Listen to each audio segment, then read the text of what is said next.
Hey, and welcome to a new Badger video, which has me in it, Tamalama Ding Dong, also known as Game Invader. You may have heard of me. Oh, you haven't? That's fine. Well, now you have. Alright, so today on the Badgers video, I've been asked to read you a nice little story. So, fasten your seatbelts. Things are about to get spooky. Today we're reading The Window. I was in my bedroom, doing the typical at-home teenager thing, staying up late, digging around the depths of the internet, and generally not paying attention to anything other than that was on my monitor. It was the early morning, around 2 o'clock, and everyone in my house was asleep but me. The room was nice and warm, despite it being the dead of winter since we had the windows replaced last week. We had been losing heat, especially in my bedroom, through some of the old storm windows, but the bitter cold was now kept outside. I don't remember what I was doing. I think in the terror that consumed me I must have forgotten. I heard a noise at my window.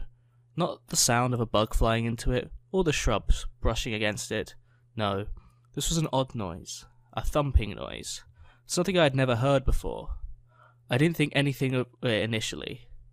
Whether that was because I generally believed it was nothing, or because I didn't want to find out what it was. I can't say, but I sat there for a moment and just listened to it. It was distinctly rhythmical. Thump, thump, thump. It only lasted 15 seconds or so, and then stopped. I shuddered, but shrugged it off. After spending another hour or two browsing and consciously not looking towards the windows, I turned off my computer and fell into an uneasy but uneventful sleep. This morning, after the sun had been up for a few hours and all the things that go bump in the night were doing whatever they do in the daylight, I walked to my window and spent a few minutes trying to replicate the sound that I heard. I tapped the window, bumped on it with some soft objects, even locked and unlocked it, but I couldn't for the life of me figure out what had made that noise. Nothing I did was even close. I figured that the event had been a fluke, and the day was normal until this evening.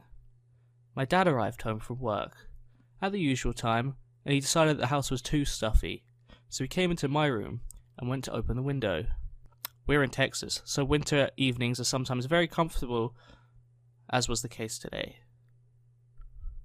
Never in my life, before that moment, had I genuinely wished to be deaf. My dad forgot to unlock the window before trying to open it, and when he pulled up, it produced the same noise I heard last night. My window only has handles on the inside. Spooky. Too spooky for me.